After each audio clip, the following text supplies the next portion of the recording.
Do you ever ask yourself, am I playing too small? Have I left it too late to start afresh? Will I come to the end of my life and feel that I somehow let myself down?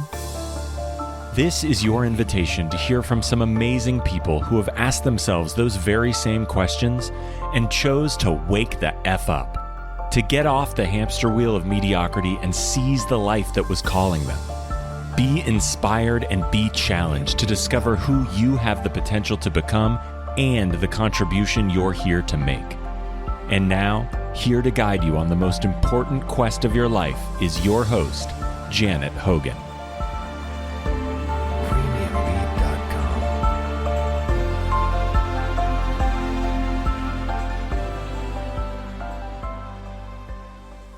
Have you ever come across someone who has so much energy, is so bright and happy, you wonder if they ever have a bad day?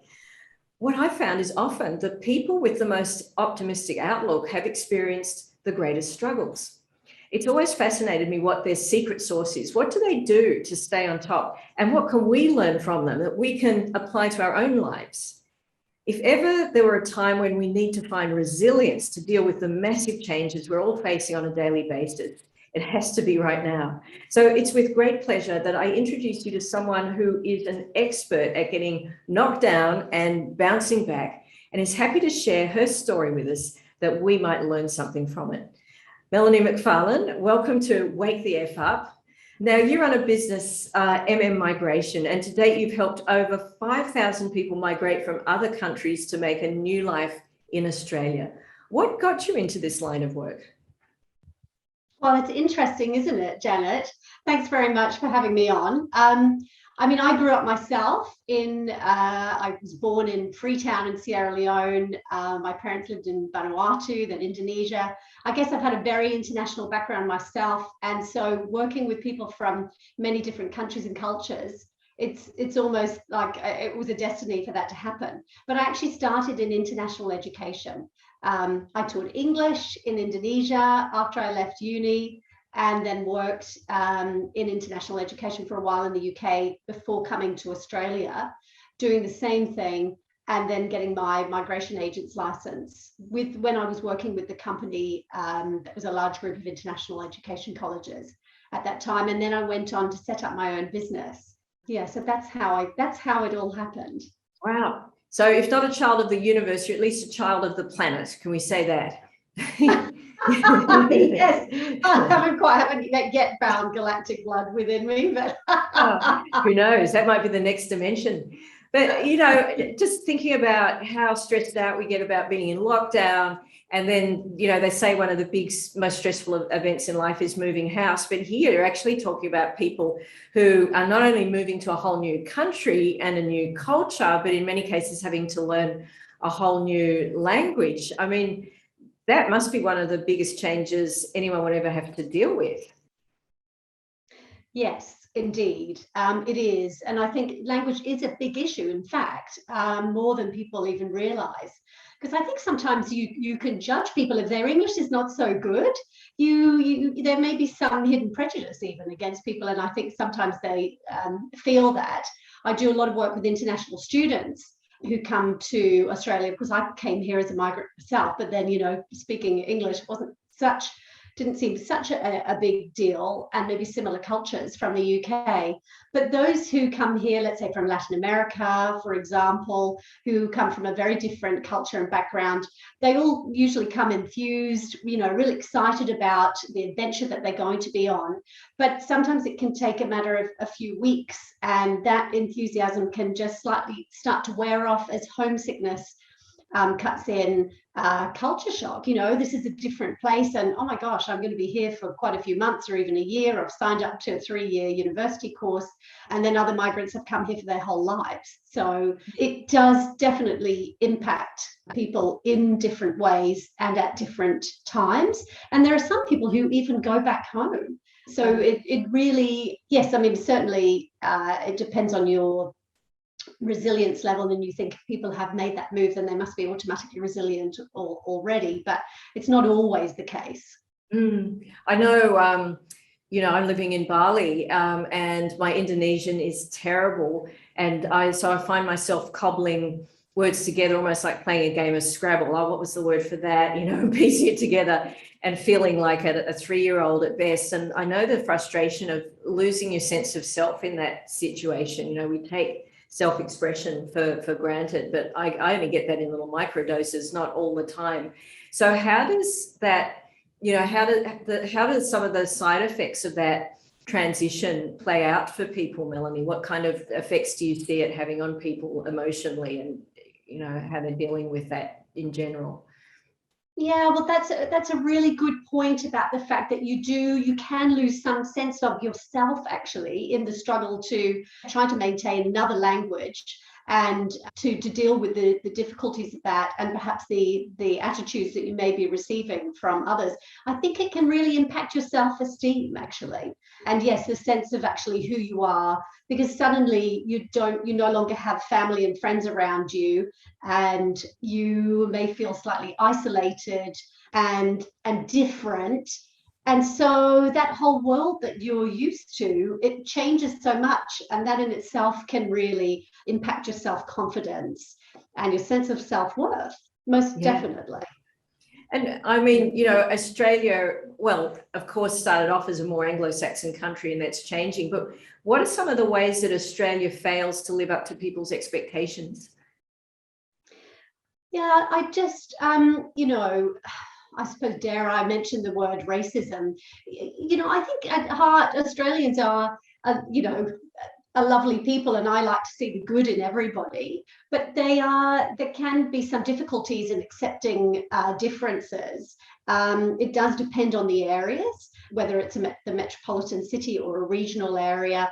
There are some regional areas actually that are thriving because of migrants, but there are some migrants who say that it's very difficult. It's still difficult to fit in because they do feel different. And it's not until they have managed to grow that migrant community to a sizable size, I guess, that they will feel more at home and with other people where there are differences and what have you.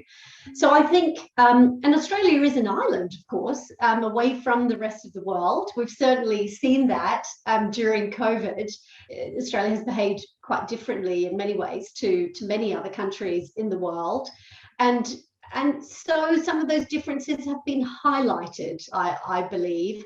And I can see that there's still some way to go here, actually, to become more welcoming, to understand that those who come here, yes, there is an economic value, of course, of migrants to the country, but there's a huge value in terms of the diversity that migrants bring to the country, and bringing that knowledge and this, as well as the skill sets, just the life knowledge that can teach those who are already here, teach others more about the rest of the world, help to broaden their horizons. I think there is still this, in fact, quite a lot of conservativeness still in Australia, and maybe a certain amount of naivety, which is kind of lovely too. But I think there's a lot to learn here still, actually. Yeah, it's interesting. Being in Bali, I take the position that I'm a visitor here because their culture is so well established, and I know that I could never really be a part of that. So, and that's fine. So there's never any pretense of the other. But I suppose Australia can be both welcoming and not so welcoming, can't it? It can, and I imagine that creates a sense of confusion. Can I make this my home? What is that all about? This is not a job for the faint-hearted, what you do. So tell me what drew you to this, and what are the joyful moments that you get from this? Yeah, it's not, immigration law, just dealing with it, it's very, it changes all the time. So you have to be very adaptive. And I've been doing this now, I've been a migration agent for, I think, 18 years or so. So you really have to adapt constantly. It can be very stressful because you have clients in situations where one minute they could get the visa, the next minute they can't. So you might need to adapt a strategy or tell them that that avenue is now closed, and so on.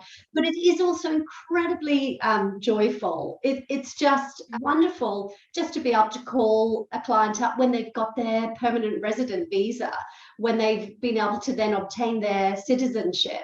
Because migrants, no matter what their journey, the journey they go through, they're just so incredibly grateful to be accepted into this country, into Australia.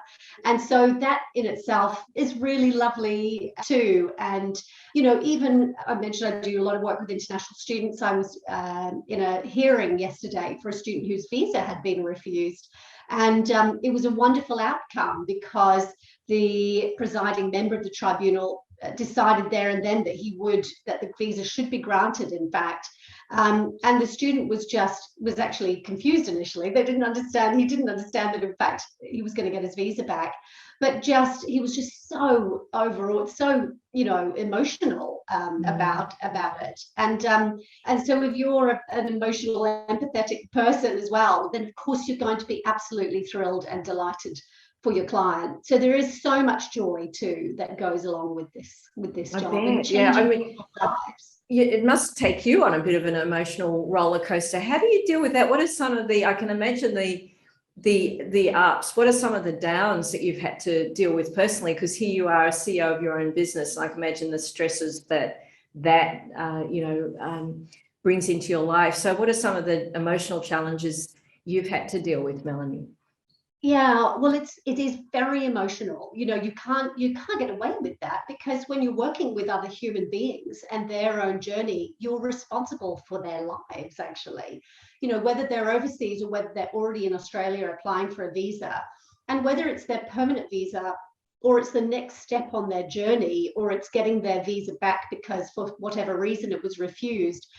It's incredibly emotional, and it's you can't help but being taken on that journey as well. So it can be very challenging, because sometimes clients can get angry if things don't go their way. I remember many years ago, I had a client who came in, who'd come from another migration agent who, for whatever reason, it didn't work out. And so he came to me, and his visa was in an absolute mess, and he was furious, and then he shouted at me, you know, in the office. He was so angry. He just shouted, and you know, whether it was my responsibility or not, I kind of took the full force of that anger, and it was incredibly stressful. And that client has turned out to be, you know, one of the best stories that I've ever had, actually, in my career, because of what we were able to do for him. And I mean, he still refers, this was years ago, and he still refers clients now. But that moment was just incredibly, incredibly hard to deal with, the full force of that anger and the stress, and thinking, I'm not sure if I can actually handle this myself. You know, this is, apart from the fact that this is a very, very difficult, complex case, this is also a very volatile situation with a human who is so angry that I'm not certain I'm going to be able to deal with it. That was my initial response. Yeah. So where do you go? What do you do when you find yourself in that situation? It's almost like, you know, a therapist needs their own therapist to talk to. You seem to be on the end of a lot of, you cop a lot of people's probably most extreme emotions. How do you deal with that personally? What do you have strategies in place for that? Yeah, I mean, it is really hard. You know, in a situation like that, you need to take a deep breath. But I myself, actually, I'm actually highly prone to stress and anxiety. I may come over on the surface as having it all together and what have you, but that has come as a result of many years of, I suppose, putting in the work and what have you. And I'm not immune to it even now. You know, I feel that the stress and obviously the being in lockdown and all the rest of it right now, I kind of sense the atmosphere and what have you.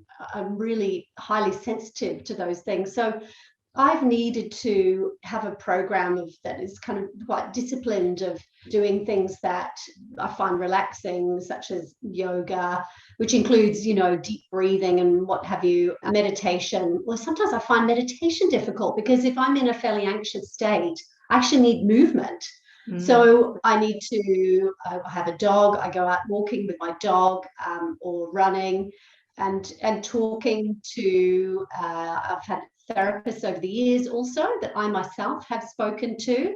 And then I make sure that I do things like acupuncture and so on. I actually spend quite a lot of what I earn on my health. I mean, they say your health is your wealth, but it's also then how I can give back and help others. Because if I can't help myself and be in a good position, then I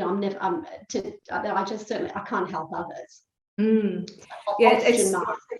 Yeah, that's right. I was talking to someone today actually who used the expression divine selfishness, which I like, which is you are in the service space, you are contributing to the lives of others, but yes, the proviso is you're doing so by doing something that fulfills you first, so it's got to be that. It can't just be being in the sacrificial space of yes, maybe what some volunteer work falls into that category, where you're just doing something to try and make yourself feel like a good, worthy person, but instead of filling your cup, it's emptying your cup. Yeah. So a question I like to ask, because as you know, we were talking about this conversation ahead of of actually recording it, and just talking about the environment out there and how COVID seems to be bringing out a lot of frustration, which is turning into anger, and we're seeing all these unprocessed emotions that have been bottled up suddenly spilling out. Tell us a little bit about how not so much how you deal with that, but where you see that in yourself, if you could share that. Because sometimes I think, sometimes there can be shame around emotions that we might call our dark emotions. We don't want to talk about them or admit to saying that we feel depressed or anxious or whatever. And so it can be very empowering for someone who's in that space to hear from someone who's successful like you, Melanie, that you're human too. So what human moments in your life can you share with us so that we understand that there's this connection between all of us? Yes, yeah, right. Well, I mean, I'm certainly human. My goodness, that's for sure. And I think lockdown has brought out all the emotions. And I liken it to those 7 or 5 stages of grief. And I've really felt that. I felt that last year, but I felt it even more this year. And that the anger, that really came out at the beginning of this lockdown. And I felt like I had a lot of anger in me, actually. I actually have, it's one of the things that I think it's genetic or something in my family, on my mother's side. We all the women in the family, we have a bad temper. And we... You got red hair? Hang on. Sorry? Have you got red hair? Red hair. Well, I'm a Celt. I'm Macfarlane. We're supposed to be the warrior clan. Yeah. But right. But then again, that's my father's side. It's more my mother's. We just seem to have this explosive temper, no matter what I've done over the years with the yoga and so on. It just shows itself sometimes. And my poor husband, I think, cops it sometimes, but he's a fairly fiery Latino himself. So there can be a bit of a volcano eruption sometimes between us. But it's more this, I have really felt that. I mean, gosh, we have a boxing thing in our garage, which has been quite useful. But I went through a lot of anger myself, that maybe I was directing it out at the powers that be and so on and so forth, until, to be honest, I have a young son, so it's not really great to be angry too much. So I really tried to get that out. And as I said, physical exercise is really useful. But I have found that channeling it can be very useful too, and whether that's into projects that I need to get done. And I've been feeling angry. It tends to make me really productive, actually. But then I started to go into all of this after I was looking at this anger and thinking, this is actually not doing me any good, because it's not a very nice feeling. In the end, you can be angry with people, but it doesn't feel good inside your body. And so I also often, I think underneath anger, actually, there's a lot of sadness. And when I started to realize that, I actually started feeling the sadness. I felt very sad. And there have been moments where I've gone in this lockdown, but this is a bit me anyway, because I do tend to feel the full, I am a sensitive person. I think when you are like that, you feel the full range of emotions, and they never go away. So I then felt very sad, and I am someone, maybe it's the Scottish in me, I am actually prone to melancholy, these melancholic moments where I want to listen to that kind of sad music and what have you, and just feel that sadness, because it just felt like we were just going through a sad place, obviously for those in lockdown who've lost businesses, and it's nobody's fault really, and then what's happening around the world and so on. The situation in Afghanistan, actually, I kept receiving all these emails from people in Afghanistan, and that was incredibly sad. It also, to be honest, helped me to put my own situation into perspective a little bit, with this nice life that I have here in Australia. So I really have felt all those feelings, and it's also helped to communicate with other friends. But it is hard, because there's something about being in lockdown where I think you just feel everything more, because you're not out and about so much, you're not socializing so much, you can't just lose yourself in that outside world. It's more insular, you are more isolated. And so it can kind of get on top of you. And there's no doubt I've felt that as well. And so perhaps that's helped me to empathize more with other clients as well, actually. Thanks for sharing that. I think you raised a couple of really interesting points. One is, do we in a relatively comfortable Western country stop ourselves feeling these emotions because we don't think we've earned them, or we're not entitled to feel them, that there are so many people worse off than us? And does that become a narrative that we tell ourselves to stop us feeling emotions that are actually part of who we are? And I see this in the entrepreneur space. When we are putting ourselves out there, we want to put the shiniest version, the most invincible, invulnerable aspect of ourselves out there as a leader, and guiding others and all of that. And I know in my own experience in that space, I actually, because we expect that that's where happiness lies, right? Sitting in this, the seat of success, that we're going to feel something that's akin to joy and happiness. And I know in my own experience, I didn't feel that at all. And then there seems to be like a letdown where we go into a state of anesthesia. It's like, oh, all right, well, I'll just put my head down and do the work, bang out another email. And that's when we get really disconnected. So the fact that you're able to tap into your anger, sadness, and even, find the melancholic base beneath that and be okay with that, I think that's great leadership, being able to share that, Melanie. So thank you for that. And playing the melancholic music that you need to hear. So in other words, instead of being scared of your own emotions and running away from them or sweeping them under the rug, actually going through them and bringing them on, play that melancholic music, be sad. And cry if you need to. Totally. I have had moments. I have had moments where I just have needed to release, and I've just been really sad, and I've just cried. And I think, and as you say, whatever situation we're in, maybe if we're in a more privileged position or what have you, in the end, we're just human. And it's taken me a few years to get to this point where I'm okay with just releasing and what have you. But I can't help myself now. I just if I know that that's what I need to do, then I'll do it wherever it is, or take myself into a place where I can just be private and just have a good cry or what have you. And I'll do it.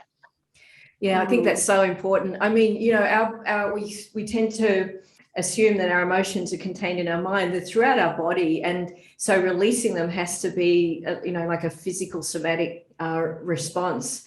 And I think what's interesting about crying is how often we hear people apologizing. They say, "Oh, sorry," you know, as they wipe away the tears, even if they're happy tears, you know, just, you know, winning a sporting event or something. It's interesting in Bali, where we used to run a wedding business here, and which I have to say I wasn't really passionate about. And so I know what that feels like, to be running a business that your heart and soul isn't in. I was speaking to one of the Balinese, a fairly, you know, respected fellow here, who's deeply spiritual. And he said, "Janet, what do you love about your business?" And I said, probably the high point for me is seeing the groom standing at the altar, watching the bride walk closer and closer towards him. And you just see the tears rolling down his cheeks. And I say, I feel such relief seeing men express their emotions like that. And this fellow looked at me and he said, "Oh, yes, that's when they're connecting with God." And I thought, oh, that's a beautiful way. It's like we access our soul at that point, and that possibly tears, the way that we do connect with our higher self, whether they're tears of sadness or tears of joy, of being moved, you know, that's part of, such an important part of expressing who we are. Yes, I agree with you. Because it feels, I guess you're in that more vulnerable place, but you're also in this really kind of lovely, soft place. It's like everything else has been stripped away, and you're just, you know, you just are. And yeah, sometimes for me, sadness, it's a funny thing to say, isn't it? But it can be actually quite beautiful. And then you can somehow feel the joy in the sadness as well. Totally. Yeah, I've certainly felt that during this time, actually. Yeah. Well, this is the thing. When we numb ourselves out, we don't just numb ourselves from sadness, we numb ourselves from the corresponding positive emotions like joy. So if we don't allow ourselves to feel sadness, we cannot feel joy. We're basically condemning ourselves to a level where everything's flat. Now, maybe that's a good survival tactic for extreme situations, but it's probably not sustainable ongoing. So if we can allow ourselves to feel the depth of grief, you know, over loss, you know, maybe it's a loss of freedom with COVID, or we might have lost someone through COVID, or we've lost an idea of what life should be like, to allow ourselves to feel that grief, because we then open the door to a corresponding level of joy. And that's probably the gift to come out of that pain. Yes, absolutely. I think that's after I felt like I was kind of dropping a lot of that anger, and I went into that kind of sadness and grief, I realized that that was what was underlying, actually, all of the anger, a lot of that anger. And when I allowed that to be released more, I mean, I'm not saying that it's all gone away and never come back, because they say anger is a secondary emotion anyway, so it's just going to be there. And as you say, there's nothing wrong. You can't beat yourself up about feeling these emotions, even though, you know, sometimes we don't feel it. Might not be an appropriate moment to be angry or what have you, but it just felt much, it just certainly felt much lighter after going through that stage and going through that sadness. And then of course you can really then start to see clearly around you. And something that I've also been really doing during this time, I had done it before, but I always talk about these things. I think God, you know, I really need to walk my talk even more, particularly at this time. But it's just practicing gratitude, actually. And I was gifted this gratitude journal for Christmas, and I've been really writing in that this year, and really doing it, if not mostly on a daily basis. And it's really lovely, just being grateful for very, very simple things, because then you are, as you say, you know, you're filling up your cup rather than depleting it. And it can really help to give yourself a boost, actually. Yeah, Definitely. Yeah, I know that gratitude journal. I really recommend that. That's great because it builds the gratitude muscle. So instead of looking for things to complain about, which is how we've been conditioned, it's like we're actually looking for things to be grateful for. So yeah, I think that's a great strategy. This is probably a good segue into the magic triangle quiz. What do you think, Melanie? Yes. Okay. Yes, absolutely. So just to explain to our listeners, what this is about is really helping people get clear on what is important to them, because I think COVID has created a bit of a shift. Prior, maybe we were placing a lot more value on material things, maybe physical experiences, traveling, chalking up the notches on our post of aren't I living a wonderful life, and living to a certain extent in comparison mode. How does my life compare with those other people? And it's forced us now to look inwards and go, well, maybe all of that's irrelevant. Maybe what life is really all about is what am I yearning for on a deeper level, and how can I fulfill that? So this exercise, which is just really a fairly simple, fast one, really, the goal of it is to isolate the 3 things that are most important to you. So going through what came up for you, Melanie, we have being of service, delight, and adventure. And so we call these needs because while they're things that also you would like more of in your life, so that you might not already feel it, they might be partly there, but not fully realized, if you like. So of those 3, being of service, delight, and adventure, which one is the most important one for you? Which one was at the top of the triangle? Well, at the top actually was adventure. Yeah, okay. Just wanted to check in on that. So now what I'm going to ask you is just to give us a bit of a this is my version of Melanie's version of each of these. What do they mean to you? Because there are so many different ways we could interpret each of those. So tell us, first of all, Melanie, being of service. Why did that come up as one of the top 3? And why is that important to you? What does it mean? Yeah, I guess, in this, something that I do in my daily work as a migration agent, helping people, changing their lives and what have you, it definitely feels like that is being of service. But the thing is, I didn't set out, I suppose, many years ago to say I'm going to be of service. It must have just been within me, because I really enjoy doing that. There is something so lovely about helping other people. Apart from anything, it takes you away from all the stuff going on within yourself and what have you. But it is just really it's just so gratifying. There's a real joy that comes from helping others and just being of service to them. And yes, of course, I run a business and I need to pay myself a salary and all my staff and what have you. But in the end, that to me actually is not what matters the most. It is actually just about being able to help a lot of people with their lives and to make the most of their lives, to really make the most of their potential, and I suppose to help them on their own adventure in life. So it really means a lot to me. And I think because I'm fundamentally a pretty spiritual person, I do have the belief that we are all one, actually, even though that can be really hard to believe at times, when you see how so many people are so different and what have you. But in the end, if we're all one, we're all from the same source, well, we're all helping each other. It's like this circle. It's like this circle of life. Yeah, I can see why you're drawn to this work, because it's got a great unifying aspect to it, hasn't it? You're bringing people together on one continent, one landmass from all parts of the world. And I totally see how that would be fulfilling for you. So tell us about delight. That one doesn't often come up. So how do you do a verbal encapsulation of delight, Melanie? Well, I love that word, delight, delightful. It's because to me it is about joy, but it's also about fun and and the word light is in it.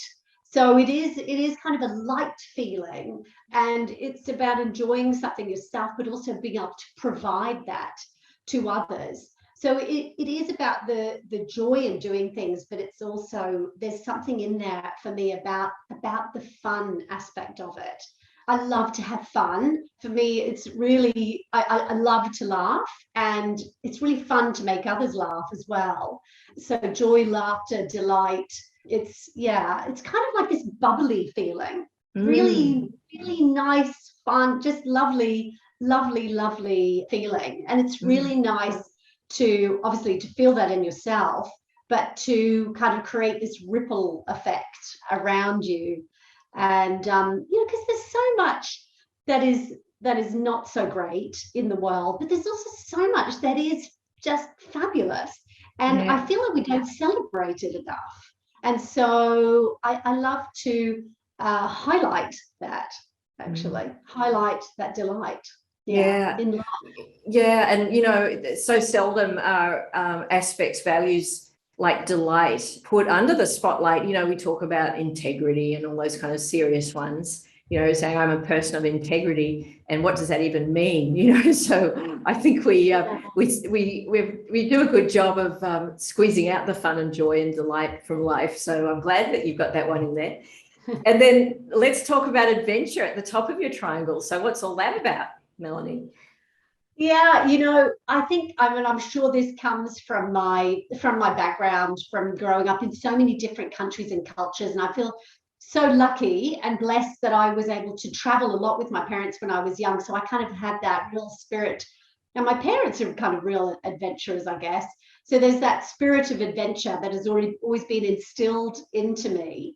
And again, it's something that, for example, with my son, I love to create adventures for him, because for me, adventure is about discovery.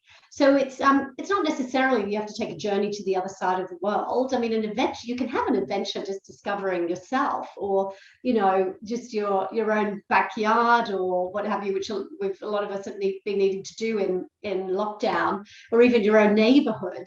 You can have a sense, if you have a sense of adventure, then you're always going to look for that in every aspect of your life. And again, I guess it's about finding more and focusing on those positive things rather than the negative. Having said that, I mean, you can have scary adventures too. So perhaps that's what it is. In terms of self-discovery too, it's an adventure can be about finding all aspects of yourself, including things that scare you too, actually.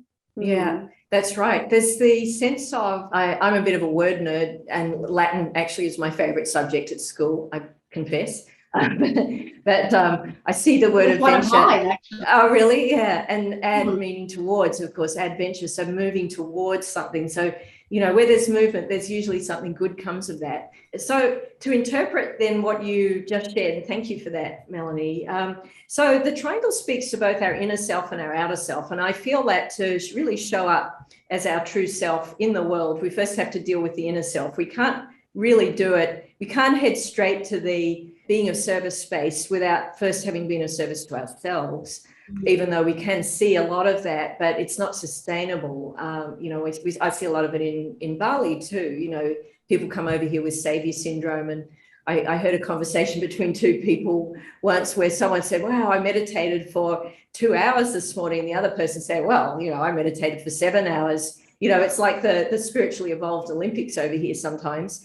And so, yeah, but all that to say that we can fly to the light without first having confronted ourselves and, found out what's important for us. So speaking to that inner self, what the triangle is saying is that, so adventure is like your vision, your North Star. And potentially, if you fully embrace that, it becomes your highest value. It is what you stand for. And the way to that, your pathway to achieving adventure, is through being of service in a way that brings delight into your life. So those two things, being of service is a prerequisite, but in a way that is fun, that's full of bubbles for you. Otherwise, it won't be sustainable. So those two things together will bring that sought after adventure. Does that make sense? Yes, it does. Yeah, it's Yeah. really, really interesting, actually. Yeah. Yes, it's yeah. quite uncanny how it always plays out, but inevitably the thing that really is at the core of your soul as the key yearning tends to float to the top. So for you, it's absolutely adventure. It's what has you've been, your whole childhood has been a dress rehearsal for that, and now it's playing out. So what I do, I have a triangle that I look at every day, and I probably revisit this exercise every 6 months. But the thing at the top tends to stay the same, and quite often the two base needs stay the same unless you really bring them into your life, and then often they're replaced by something else. But they're like the wing commanders that make the core need, that manifest the core need. So it's a good idea to pin that on a wall where you can see it so that you stay in alignment with that.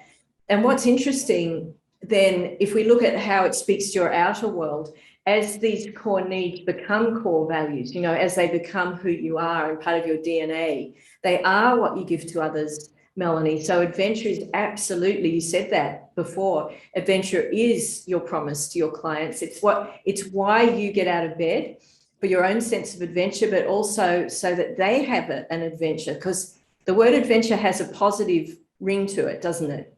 So in other words, making this incredible move, I bet in many cases from the other side of the world to Australia, turning that rather than into, a calamitous life event, which it could be, into an adventure, so that's your why, that's your purpose. And then your what, interestingly, is delight. So what you bring just by you being you is delight to the process. So that feels to me not bureaucratic, not boring, not frustrating. You're actually lightening it up for your clients and making it an experience that brings them joy. Would that be true? Do you feel that's true for you?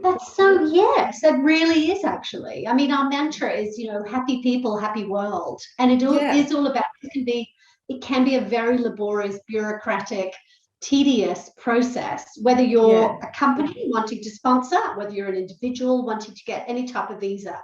It can be very complex and difficult. So the idea is to make it light, to make it much less stressful, pain-free, but to enjoy the process. Yes. Exactly. Yes. So that the marketing person in me says, you can create that contrast so that, because the expectation could be it's going to be stressful, it's going to be at best tedious, and you're here to punctuate their experience with moments of delight so that it's as enjoyable as such a thing can be, because at the end of the day, it's a big adventure.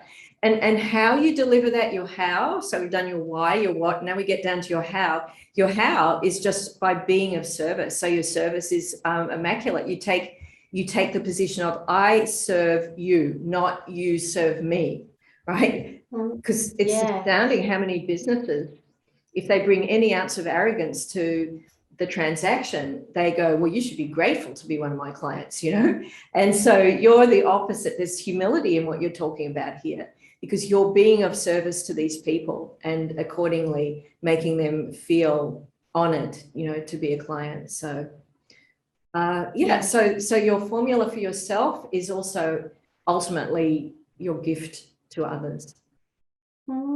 Right. Isn't that wonderful? I love it. The magic triangle. It's fantastic. Yes. Yeah. So there's one other thing that it does too, and this is interesting, and it's probably where most people don't want to go, but it also speaks to the thing that could stop that.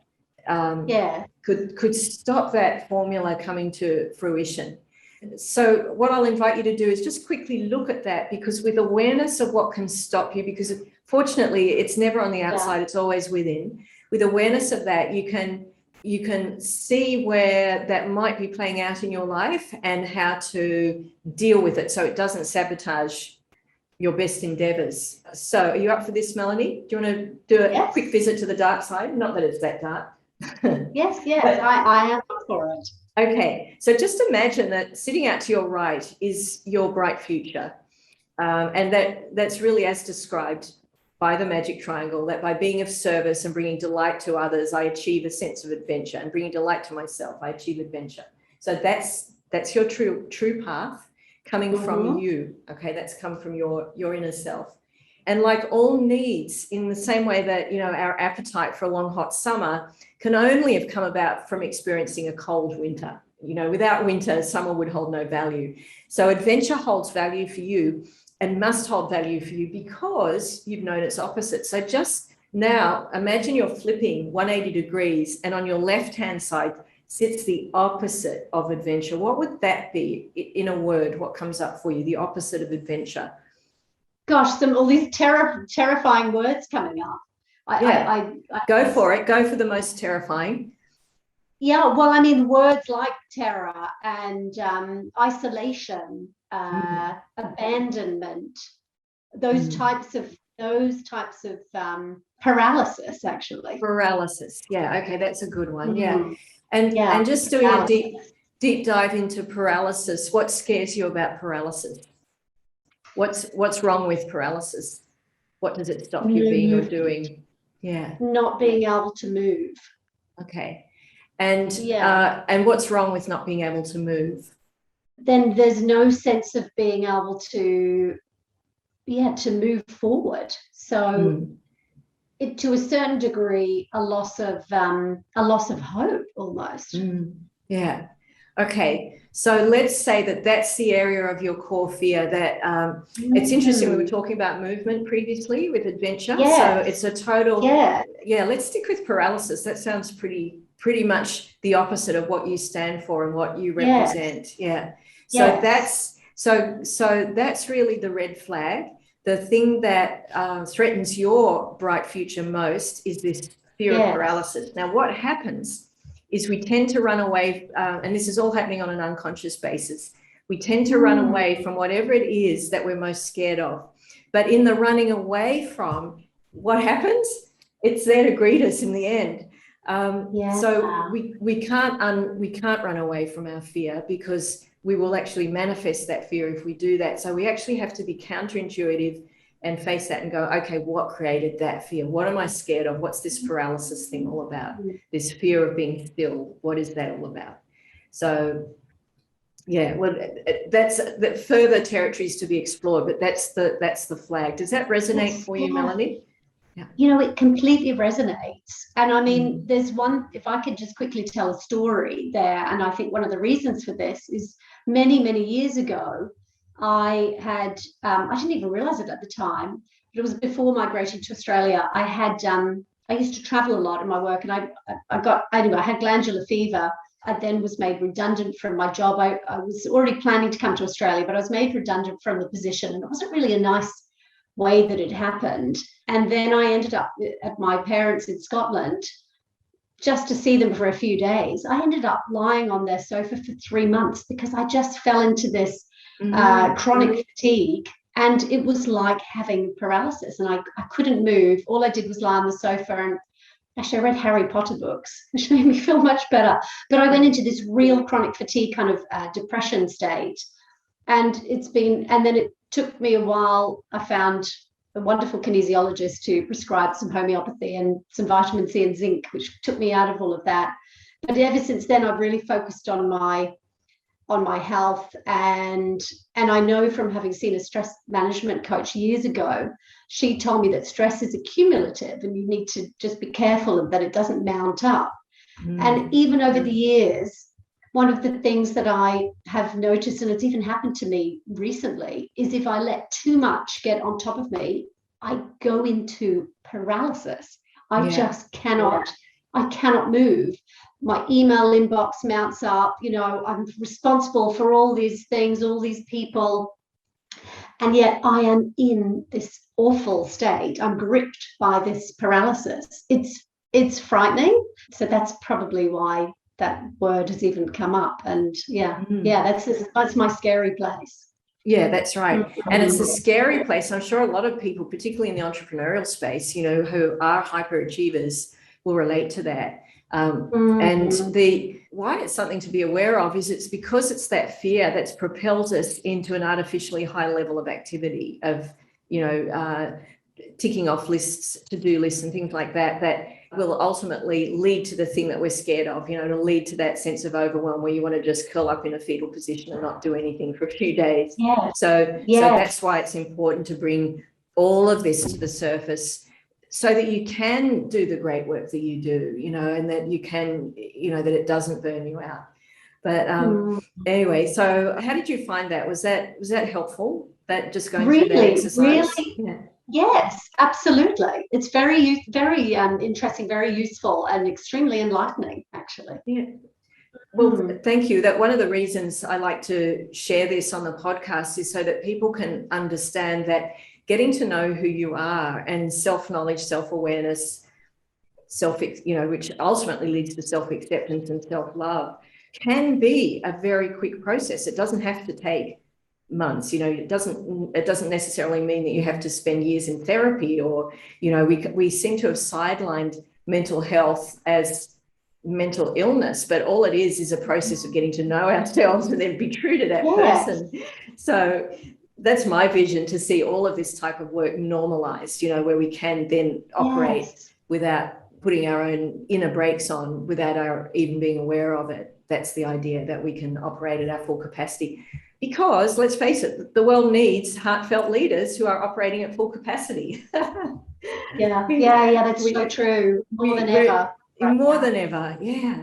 So Melanie, thank you so much for being willing to share your experiences and your deepest emotions. I really appreciate that. What's a message you'd like to leave with anyone who's dealing with huge change in their lives, particularly people who might be suffering some amazingly,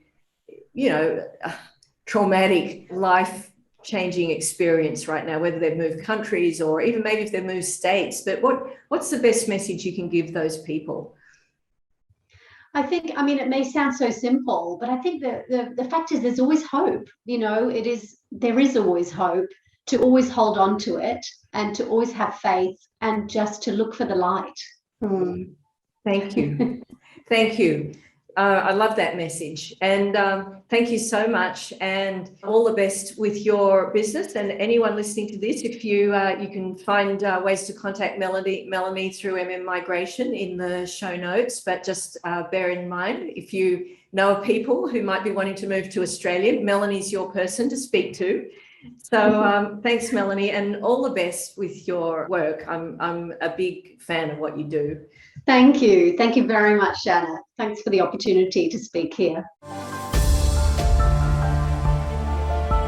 You have just listened to another enlightening episode of Wake the F Up with Janet Hogan. To find out more about the breakthrough, guided way to get off the hamster wheel and seize a life of freedom and fulfillment, visit janethogan.com/podcast for access to the show notes and to learn more about Janet's breakthrough work. Just remember, finding your true path isn't potluck, it's a process. Until next time.